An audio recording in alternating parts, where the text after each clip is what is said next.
کنه دو شیرونه دي محسوسومې په انګار باندې مې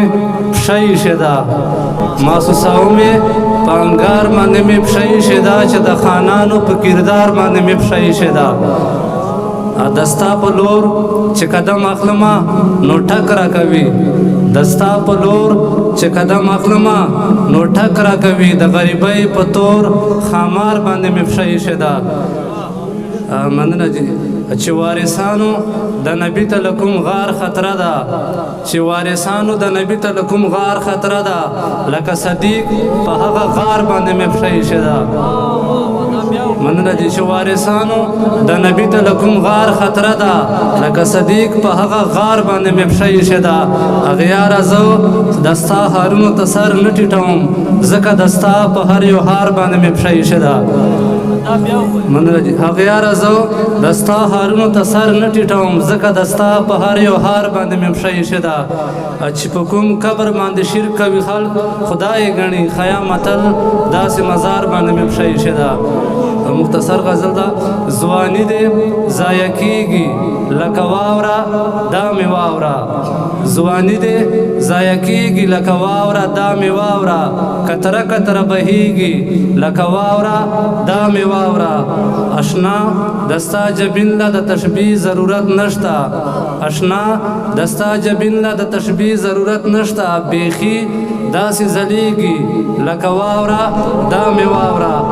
د زړه په هندوکش مې د یادونو په سردی کې د زړه په هندوکش مې د یادونو په سردی کې ستا سترګې راورېږي لکه واوره دا مې واوره زما د خولې خبره وي همیش د کاڼي کرخه زما د خولې خبره وي همیش د کاڼي کرخه دا نه چې ولې کېږي لکه واوره دا مې واوره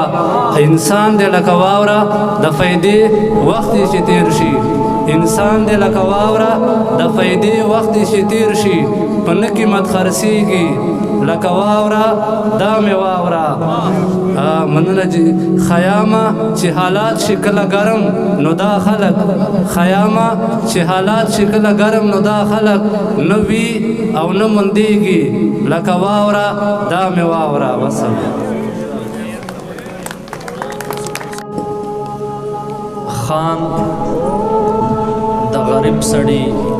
بچیو باندې پښې ټینګوي خان د غریب سړي بچیو باندې پښې ټینګوي ګیدړ ته ګوره په زمریو باندې پښې ټینګوي او د خان د کور لیونای ناسته په کوڅه کې ورته د کلي نور لیونیو باندې پښې ټینګوي